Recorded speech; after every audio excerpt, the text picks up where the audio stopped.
ng kampo na Denise Cornejo, Cedric at Bernice Lee na inosente sila sa mga ipinaparatang laban sa kanila ni Bong Navarro. At naman ngayon, ang abogado naman nila nagsasabi na lumalabas na ginahasa talaga si Cornejo. Taliwas yan sa mga unang pahayag na tinangkalang yan gawin, yung pangahalay. Mula sa lungsod ng Makati, nakatutuklayan si Marisol Abduraman. Marisol?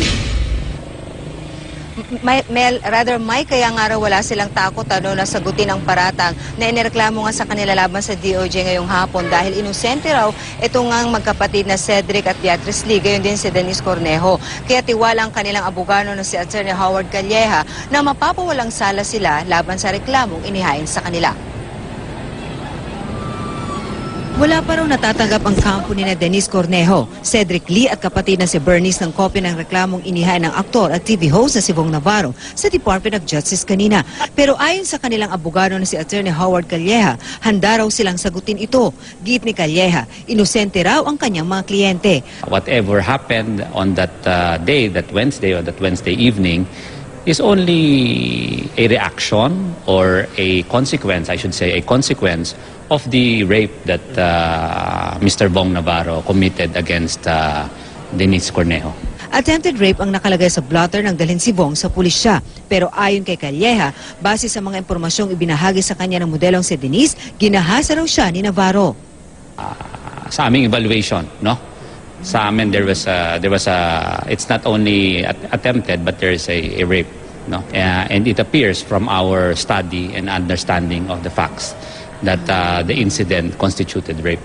Sir, and that's also according to Denise. Well, that is the facts that's presented to us. Patuloy na sinisikap ng GMA News na makuna ng bagong pahigang kampo ni Bong Navarro hinggil sa mga sinabi ni Calleja. Pero kahapon, sinabi ni Cedric Lee na magsasampa sila ng reklamo laban kay Bong Navarro. We will file the appropriate rape or attempted rape charges against you.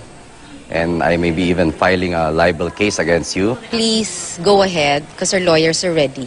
Si Denise Cornejo naman, sinabing natural lang daw sa isang kaibigan ang tumulong kaya na iintindihan niya ang ginawang pagtatanggol ni Cedric sa kanya. Napaka-normal lang ng isang tunay na kaibigan ang tumulong sa babaeng muntika na maghahasa. So, kahit naman si Bong merong, si Kuya Bong meron po siyang kapatid na babae. Talagang kahit sino po talaga makakasakit po ng Sa ngayon, pag-uusapan pa raw nila ang kanilang susunod na hakbang kaya hindi pa masabi ni Calleja kung magsasampa sila ng kasong rape laban kay Navarro. Tiwala raw si Calleja na mapapawalang sala ang mga Lee sa paratang sa kanila. Mike, sa text message po na ipinadala sa atin sa GMA News ni Denise Cornejo, kinumpirma niyang bukas magsasampa na sila ng reklamo laban nga dito kay Bong Navarro. Ayon naman sa abogado ni Bong Navarro na si Attorney Malyoga, hindi raw ito totoo at masyado na raw huli para baguhin daw ni Denise ang kanyang kwento. Hinimok pa niya ang kampo ni Denise na magsampa na lamang ng kaso. Mike? Maraming salamat, Marisol Abduraman.